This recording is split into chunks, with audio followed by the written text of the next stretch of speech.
Hello friends, welcome to Usha's kitchen. இன்றைக்கி நாம் ஹெல்தியான கோதுமை மாவு பரோட்டா எப்படி செய்கிறதுன்னு பார்க்கலாம் வாங்க. அதுக்கு நாம் 1/2 கிலோ கோதுமை மாவுக்கு 1 ஸ்பூன் சால்ட் ஆட் பண்ணிக்கலாம். கொஞ்சம் கொஞ்சமாக தண்ணி சேர்த்து சப்பாத்தி மாவு பதத்துக்கு நல்லா பிசைஞ்சு எடுத்துக்கலாம். சப்பாத்தி மாவு பதத்துக்கு பிசைஞ்சாச்சு. இப்போ நாம் எண்ணெயை சேர்த்து நல்லா பிசைஞ்சு எடுத்துக்கலாம். நல்லா அழுத்தி பிசைஞ்சு எடுத்துக்கணும். அப்போ தான் மாவு நல்லா சாஃப்டாக வரும். எண்ணெயை சேர்த்து பிசைஞ்சு எடுத்தாச்சு. இப்போ நாம் 1 ஹவர் ஊற வச்சு எடுத்துக்கலாம்.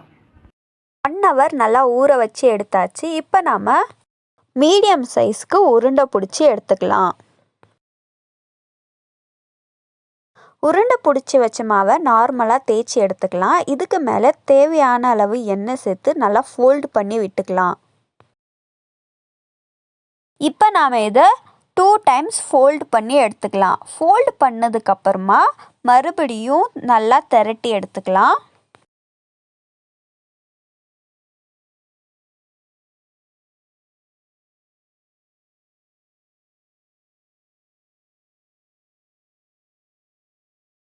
அடுத்து தவாவில் போட்டு சுட்டு எடுத்துடலாம்.